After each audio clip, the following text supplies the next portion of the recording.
بتبتدي قصة الفيلم بسيدة بتستخبى من روبوت صغير، لكن للأسف بيخلص عليها هي وابنها، وده مخترع اسمه ايدن بيطور إنسان آلي، ودول ليو وليكسي. وليو بيقول لها اللي بقى ليا في العيلة هو عمي اللي هو طبعا المخترع ايدن، وليكسي بتقوله انت ما تبطلش تحكي عليه من 20 سنة تقريبا، وبيقول لها لغاية دلوقتي بيؤلمني وكأنها امبارح، وبيكمل وبيقول لها ساعات كنا بنكون 6 في غرفة صغيرة، انما عمي قاعد في قصره بيتنعم. فهي بتسأله انت متأكد من انك عايز الراجل ده تاني في حياتك؟ فبيرد عليها ايوه، عشان مش باقي غيره في حياتي. ليكسي بتشجعه وتقوله ليه مش هنروح النهاردة عنده، وبيتفقوا يجهزوا حاجتهم. وليكسي بتسأله عمك بيشتغل في ايه؟ فبيقول لها بيطور تقنيات حديثة للجيش. وبيتحركوا وبيوصلوا لبيت عمه، وعمه بيقابل ليكسي وليو بيسلم على عمه، لكن عمه بيقول لهم اعذروني انا عامل حادثة من 2 سنين وفقدت الذاكرة ومش فاكر اي حاجة من قبل الحادثة. وليو بيتضايق طبعا، فعمه بيقول له لحسن الحظ كنت بتكلم عنك مع المساعدة بتاعتي فيريا، وقالت لي ان انت كنت وحيد. وعمه بيرحب بيه وبليكسي وبيقول له دلوقتي بقى ليك بيت وفي حد بيبص عليهم من فوق. وبيتجول ليو في المنزل وطبعا بيكون منبهر، وليو بيشوف نفس الانسان الآلي اللي ظهر في اول الفيلم، وعينيه بتكون زرقاء ومضيئة لكن فجأة بيختفي. وليو بيخاف، وعمهم بيقول لهم لازم يعملوا فرحهم هنا في الحديقة. وليكس بتفرح جدا وبتقول من صغري وانا بحلم اعمل فرحي في قصر. وليو بيقول لعمه انت اتغيرت يا عم جدا، وليكسي بتقول له خلاص يا ليو قفل على الكلام ده. لكن عمه بيبتسم وبيقول انا متأكد ان ليو عنده الاسباب عشان يزعل مني، وممكن اكون ما كنتش العم المثالي. وبيقول اتمنى لو اقدر افتكر اللي حصل بينا. والعم ايدين بيعرفهم على الروبوت وبيقول لهم اسمه روبن وانه رفيقه ممكن يكون خجلان شوية. وفيريا بترحب بيهم وبيقول لهم هتتعودوا عليه، وبيكونوا مبسوطين ومنبهرين. وروبن بيحرك دماغه وبيغمض عينيه كأنه انسان بالظبط. وفيريا بتقرب من ايدين وبتقول له انت هتلاقي الحب الحقيقي تاني، فبيقول لها لا، وبيبص على صورة زوجته اللي ماتت. وفيريا بتقول له اكيد لو عايشة ما كانتش هترضى تعيش لوحدك بقية حياتك. فبيقول لها انا مش وحيد، انا عندي روبن ودلوقتي ليو وليكسي. ففيريا بتتضايق وبيقول لها انا شايفك زي بنتي. وبيكون روبن سامع كل الكلام ده، وبتكون فيريا بتطلب عربية اوبر وبتنور النور، لكن النور بيرعش. وفيريا بتسمع صوت حركة فبتدخل وبتدور وبتمسك شاكوش وما بتلاقيش حاجة، لكن بيظهر لها روبن فجأة وبيخلص عليها بكل قسوة وبيطعنها لغاية ما بتموت. وتاني يوم ليو بيعاتب عمه انه كان معاه فلوس كتير في الخزنة وما كنتش بتساعد بابا ابدا. فعمه بيقوله انا ما عنديش خزنة ولا فاكر اي حاجة، بس المهم دلوقتي مفيش اي احقاد ليك، بالعكس انا سعيد ان انت معايا. وايدن بيقرب على روبن وبيلاقي اثار دم على وش روبن، فبيشيله وياخده ويسأله انت عملت ايه؟ اكيد فيريا اذتها ليه؟ فبيخلع قميصه وبياخد البطارية منه. والعم بيمشي، لكن للأسف روبن بيتحرك تاني وعينيه بتنور. وروبن بيراقب ليو من بعيد. وفي الصباح بيروح العم لروبن لكن ما بيلاقيهوش قاعد على الكرسي زي ما كان سايبه، وبيستغرب وبيدور عليه لغاية ما بيلاقيه، وبيكون روبن قاعد وعينيه شغالة. والعم بيقول مستحيل، ازاي اتحركت؟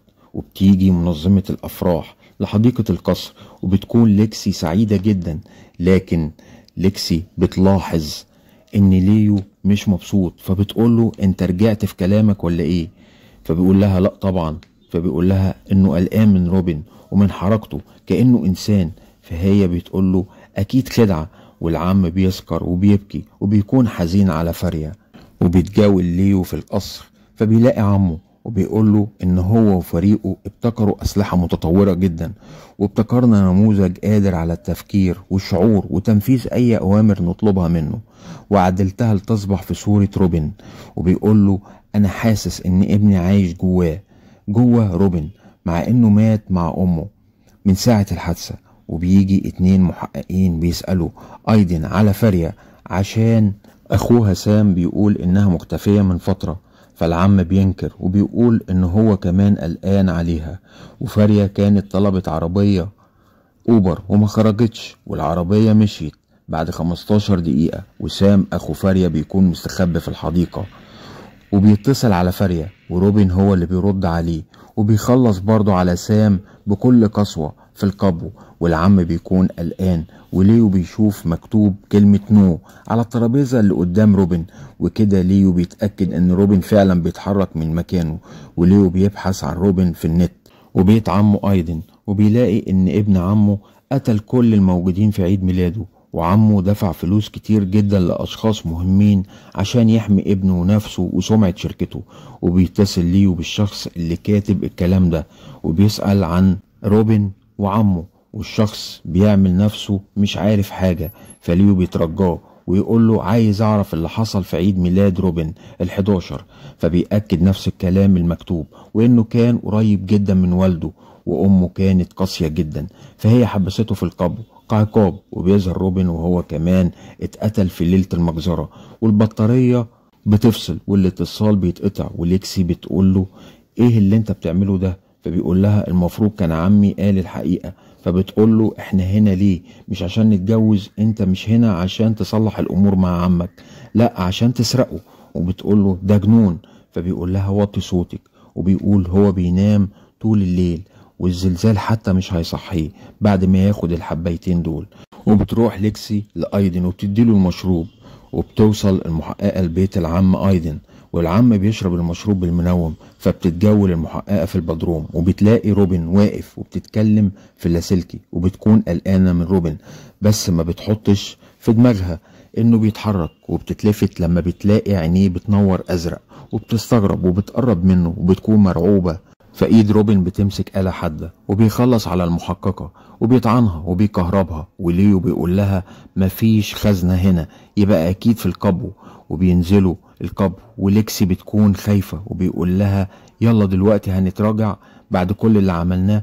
ويقول لها ناخد الفلوس ونمشي على طول. وبيلاقوا الخزنة، وبيجربوا كذا رقم سري، وبيفكر بكلمة السر روبن او عيد ميلاد روبن، وبيفتح الخزنة وبتكون فاضية.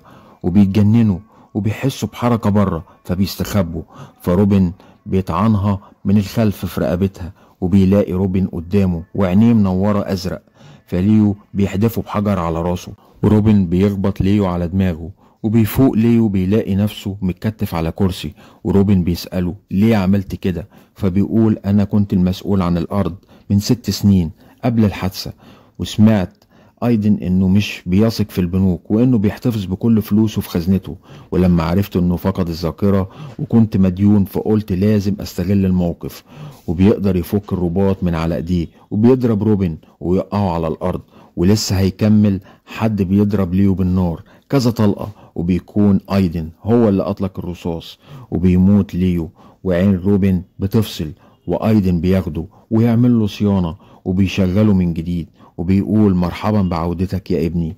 وبيتكلم روبن وبتكون عينيه بقت حمرة مش زرقاء. وبكده بيكون خلص الملخص. لو عجبكم برجاء الضغط على لايك والاشتراك في القناة وتفعيل زر الجرس، وسلام.